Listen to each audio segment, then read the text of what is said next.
Subscribe to our YouTube channel and press the bell icon to get the latest updates.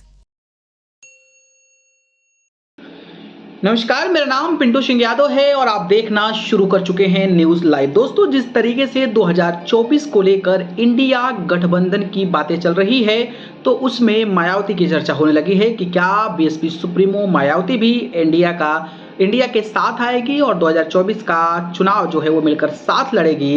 इस कड़ी में मायावती ने सपा को नसीहत दे दिया है और एनडीए और इंडिया के बीच बैलेंस बना दिया है और मायावती ने सबके पत्ते खोल कर रखे हैं। पूरी जानकारी क्या है, चलिए जानते हैं। दोस्तों, देश में लोकसभा चुनाव की ओर लगातार बढ़ रहा है। मौसम सर्दी का है लेकिन सियासी मौसम में गर्माहट है। संसद के चालू शीतकालीन सत्र से थोक में विपक्षी सांसदों के निलंबन के विरोध पक्ष ने मोर्चा खोल रखा है, तो वहीं उपराष्ट्रपति और राज्यसभा सभापति जगदीप धनखड़ की मिमिक्री को लेकर सत्ता पक्ष ने हल्ला बोल रखा है। इन हलचलों के बीच विपक्षी इंडिया गठबंधन को भी दिल्ली में बैठक हुई है। दिल्ली में हुई इंडिया गठबंधन की इस बैठक में भी मायावती और उनके नेतृत्व वाली बहुजन समाज पार्टी की बात हुई है। बसपा से गठबंधन को लेकर बातचीत के मसले पर अखिलेश यादव ने कांग्रेस से तल्ख सवाल किए, तो वहीं राहुल गांधी ने भी पार्टी का स्टैंड क्लियर किया। इन सबके बीच गुरुवार को मायावती ने प्रेस कॉन्फ्रेंस की, तो उम्मीद थी कि वो शायद गठबंधन को लेकर अपना पार्टी का स्टैंड क्लियर कर दे, लेकिन कुछ बड़ा ऐलान कर दे, लेकिन ऐसा बिल्कुल भी नहीं हुआ।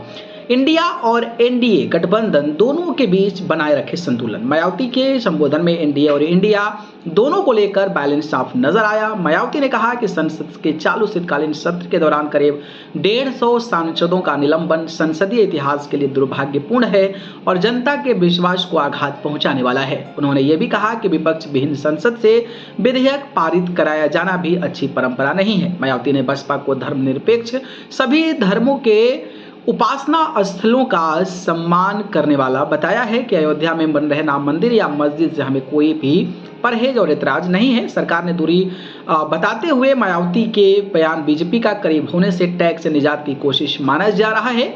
वहीं मायावती कुछ मुद्दों पर विपक्ष से भी दूरी बनाते नजर आ रही है। तो जिस तरीके का मायावती ने बैलेंस करके रखा है उसको लेकर इंडिया गठबंधन में चिंता बन गई है कि आखिरकार क्या है ऐसा भैया कि वो इंडिया में जाएगी या फिर एनडीए में जाएगी, इसको लेकर पत्ता नहीं खोल पा रही हैं। बाकी आप लोगों को क्या लगता है, क्या मायावती को इंडिया गठबंधन के साथ आना चाहिए या फिर बैलेंस में बीच में बैलेंस करके अकेले चुनाव लड़ना चाहिए? इस पर अपनी राय बताइए। धन्यवाद।